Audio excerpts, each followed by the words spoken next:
UP board कक्षा 10 और 12 के प्यारे विद्यार्थियों, स्वागत है रिस्पॉन्सिव क्लासेस में। बच्चों, आज आपका हिंदी का टॉपिक में मैंने निबंध का टॉपिक लिया और सबसे महत्वपूर्ण निबंध जो कि आपके 2025 24 फरवरी 2025 को एग्ज़ाम होने वाला है, उसमें ये निबंध आपको ज़रूर देखने को मिल सकता है।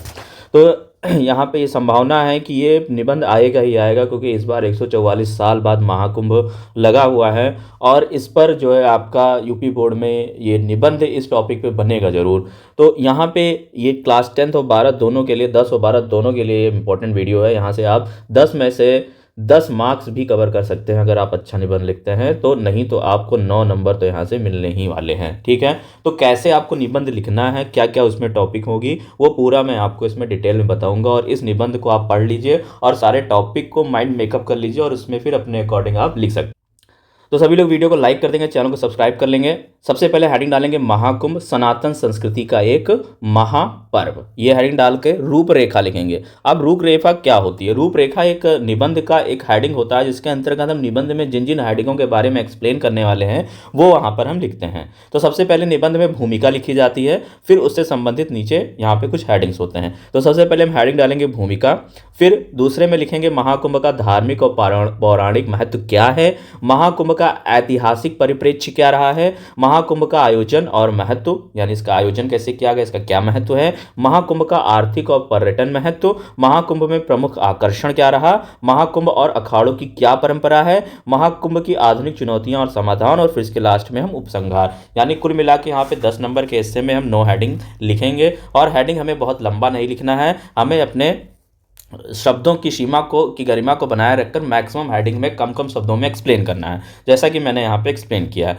तो सबसे पहले यहाँ पे भूमिका डालेंगे और इस प्रकार कुछ अपना 4-5 लाइनों में हम इसमें लिखेंगे। तो भूमिका में क्या लिखेंगे? ये पूरा निबंध आपके लिए बहुत बेस्ट निबंध हो सकता है। यहाँ पे आप इसको पूरा पढ़ लीजिए और ध्यान से अपने माइंड मेकअप कर लीजिए और परीक्षा में जाके लिखाइए। भूमिका क्या है? भारत एक प्राचीन और आध्यात्मिक देश है। बिल्कुल, भारत एक प्राचीन और आध्यात्मिक देश है जहाँ अनेक धार्मिक पर्वों का आयोजन होता है। इन पर्वों में सबसे भव्य और महत्वपूर्ण महाकुंभ है, जिसे सनातन संस्कृति का महापर्व कहा जाता है। अब क्या है कि ये नाम ही दिया गया टाइटल कि जो महाकुंभ है वो सनातन संस्कृति का महापर्व है, उसके बारे में लिखिए। तो सबसे पहले हम बताएंगे कि महाकुंभ क्या है। महाकुंभ को हम सनातन संस्कृति का महापर्व के नाम से जानते हैं। ठीक है, तो सनातन संस्कृति का महापर्व कहा जाता है, ऐसा आप इसमें लिखेंगे जरूर, और उसको इन्वर्टेड कॉमा में। महाकुंभ का आयोजन हर 12वें वर्ष प्रयागराज, हरिद्वार, उज्जैन और नासिक में किया जाता है। तो 12वें वर्ष कहाँ पे लगता है भाई? प्रयागराज, हरिद्वार, उज्जैन और नासिक में होता है। यह न केवल भारत बल्कि संपूर्ण विश्व के लिए एक अनूठा आध्यात्मिक एवं सांस्कृतिक आयोजन है, क्योंकि यहाँ भारत के ही नहीं बल्कि अन्य विदेशी लोग भी इस महाकुंभ में आते हैं। इस पर्व में करोड़ों श्रद्धालु, साधु संत गंगा, यमुना, क्षिप्रा और गोदावरी नदियों के पवित्र संगम पर स्नान कर पुण्य प्राप्ति का प्रयास करते हैं। देखो यहाँ पे, देखो जो आपका प्रयागराज वाला है गंगा, फिर यमुना और क्षिप्रा, इन 3 नदियों पे यहाँ होता है। तो अभी मैंने आपको शुरुआत में बताया था प्रयागराज, हरिद्वार, उज्जैन और नासिक, इन 4 जगह पे लगता है। ठीक है, तो इन नदियों पे ये होता है। गोदावरी नदियों के पवित्र संगम पर स्नान का पुण्य प्राप्ति का प्रयास करते हैं। ठीक है, फिर महाकुंभ धार्मिक एवं पौराणिक महत्व। तो हमारी जो दूसरी हेडिंग थी, उस दूसरी हेडिंग थी महाकुंभ का धार्मिक और पौराणिक महत्व। इसको यहाँ पे हम हेडिंग लिखेंगे और उसके बाद इसके अंतर्गत हमें कम शब्दों में ही लिखना है, ज़्यादा हमें हेडिंग को बढ़ाना नहीं है, इससे हमारा बड़ा हो जाएगा और आपको कम एक मिनिमम समय, यानी एस्से के लिए आप 15 मिनट से ज़्यादा एस्से का समय देंगे, 15 से 20 मिनट, तो आपका पेपर क्या हो जाएगा, बहुत, इससे ज़्यादा समय हमें देना ही नहीं है, 15 मिनट में हमें अपना ऐसा लिख के खत्म करना है। ठीक है, तो महाकुंभ का धार्मिक एवं पौराणिक महत्व क्या है? महाकुंभ का उल्लेख प्राचीन हिंदू ग्रंथों में मिलता है।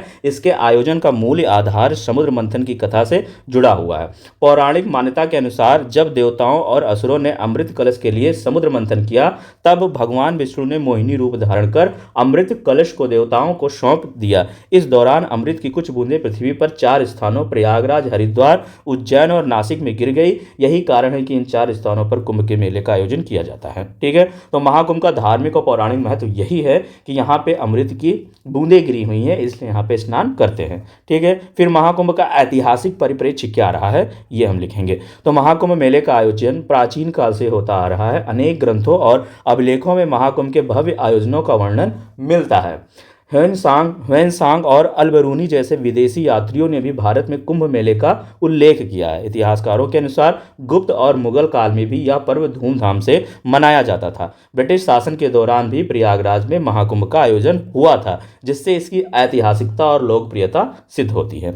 फिर यहाँ पे देखिए अगली हेडिंग जो हमारी है, महाकुंभ का आयोजन और महत्व। तो महाकुंभ मेला हर 12 वर्षों में एक बार होता है, जबकि अर्धकुंभ 6 वर्षों में और प्रत्येक 144 वर्षों में महाकुंभ का आयोजन होता है, जिसे महाकुंभ कहा जाता है। जो 144 वर्ष बाद होता है उसे महाकुंभ कहा जाता है। यह पर्व केवल धार्मिक दृष्टि से ही नहीं बल्कि सांस्कृतिक और सामाजिक दृष्टि से भी अत्यंत महत्वपूर्ण है। फिर यहाँ पे देखिए आध्यात्मिक जागरण क्या है, तो ये इसकी सब हेडिंग है। महाकुंभ का आयोजन और महत्व के अंदर ही सब हेडिंग बना करके लिखी गई है। आध्यात्मिक जागरण, महाकुंभ आत्मशुद्धि और मोक्ष प्राप्ति का पर्व है। लाखों साधु संत, अघोरी, नागा साधु और तपस्वी यहाँ आते हैं और ध्यान साधना और प्रवचन के माध्यम से आध्यात्मिक ज्ञान का प्रसार करते हैं। तो देखिए जो इसमें सब हेडिंग है, इसमें से आप 1 या 2 सब हेडिंग भी लिखेंगे तब भी चलेगा। आप अपने अकॉर्डिंग ऐसे को छोटा और कम कर सकते हैं अपने समय के अकॉर्डिंग, ठीक है। लेकिन हमें समय शब्दों की सीमा कोई बना रखा, जितने शब्दों में आपको पूछा जाएगा उतने शब्द में ही हमें लिखना होगा। 2, 4, 10, 20 शब्द, 25 शब्द कोई शब्द गिनता नहीं है, लेकिन वो पेज के अकॉर्डिंग होता है कि आपका 3 पेज का ऐसे होना ही होना चाहिए।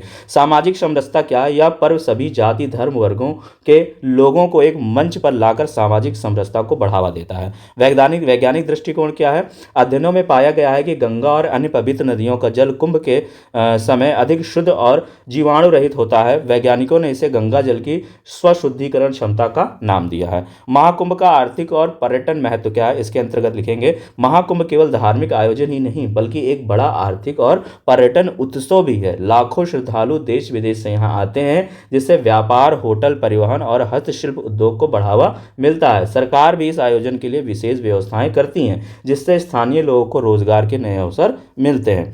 महाकुंभ में प्रमुख आकर्षण क्या है, तो भाई शाही स्नान क्या है, यह महाकुंभ का सबसे बड़ा आकर्षण होता है, जब अखाड़ों के संतगण पवित्र नदियों में स्नान करते हैं। फिर धार्मिक प्रवचन और संत समागम क्या है, तो कुंभ के दौरान विभिन्न धर्मगुरु अपने प्रवचनों से जनमानस को आध्यात्मिक दिशा प्रदान करते हैं। योग और ध्यान शिविर क्या है, तो कुंभ में योग शिविरों का आयोजन किया जाता है, जिससे लोग मानसिक और शारीरिक शुद्धि प्राप्त कर सकें। भव्य कलश यात्रा क्या है, अखाड़ों द्वारा आयोजित यह यात्रा कुंभ के धार्मिक माहौल को भी भव्य बना देती है। महाकुंभ और अखाड़ों की परंपरा, महाकुंभ में अखाड़ों की परंपरा अत्यंत महत्वपूर्ण है। अखाड़े साधु संतों के धार्मिक संगठन होते हैं जो महाकुंभ के दौरान विशेष रूप से सक्रिय रहते हैं। प्रमुख अखाड़ों में जूना अखाड़ा, निरंजनी अखाड़ा, महानिर्वाणी अखाड़ा और पंचायती अखाड़ा आदि शामिल है। नागा साधुओं की उपस्थिति महाकुंभ का एक अनूठा आकर्षण होती है। महाकुंभ की आधुनिक चुनौतियां और समाधान क्या है, महाकुंभ जितना भव्य आयोजन है उतनी ही इसमें कई चुनौतियां भी सामने आती हैं। पहला क्या है, जनसंख्या प्रबंधन, करोड़ों श्रद्धालुओं के आगमन से भीड़ नियंत्रण और सुरक्षा व्यवस्था एक बड़ी चुनौतियां होती है। सफाई और पर्यावरण संरक्षण, महाकुंभ के दौरान गंगा और नदियों की स्वच्छता बनाए रखना आवश्यक होता है। सरकार और विभिन्न सामाजिक संगठन इसके लिए विशेष अभियान चलाते हैं। स्वास्थ्य सेवाएं क्या है, तो इतनी बड़ी भीड़ में महामारी और संक्रामक रोगों का खतरा बना रहता है, जिसके लिए मेडिकल कैंप और जागरूकता अभियान चलाए जाते हैं। फिर उपसंहार में क्या लिखना है भी, महाकुंभ केवल एक धार्मिक पर्व नहीं बल्कि भारत की एक सनातन संस्कृति की एक महान परंपरा है। यह आत्मशुद्धि, आध्यात्मिक जागरण, सामाजिक समरसता और सांस्कृतिक गौरव का प्रतीक है। महाकुंभ में शामिल होना केवल एक धार्मिक अनुष्ठान नहीं बल्कि भारतीय संस्कृति की जड़ों से जुड़ने का एक दुर्लभ अवसर होता है। इस पर्व का आयोजन संपूर्ण विश्व को भारत की एक अद्भुत आध्यात्मिक विरासत और सांस्कृतिक भव्यता का दर्शन कराता है। इसलिए महाकुंभ को न केवल सनातन धर्म बल्कि संपूर्ण मानवता के लिए एक प्रेरणा स्रोत माना जाता है। तो इस प्रकार आपका पूरा निबंध खत्म होता है। वीडियो अच्छी लगी हो तो वीडियो को लाइक करेंगे, चैनल को सब्सक्राइब करेंगे। मिलते हैं फिर नेक्स्ट वीडियो में, तब तक के लिए नमस्कार।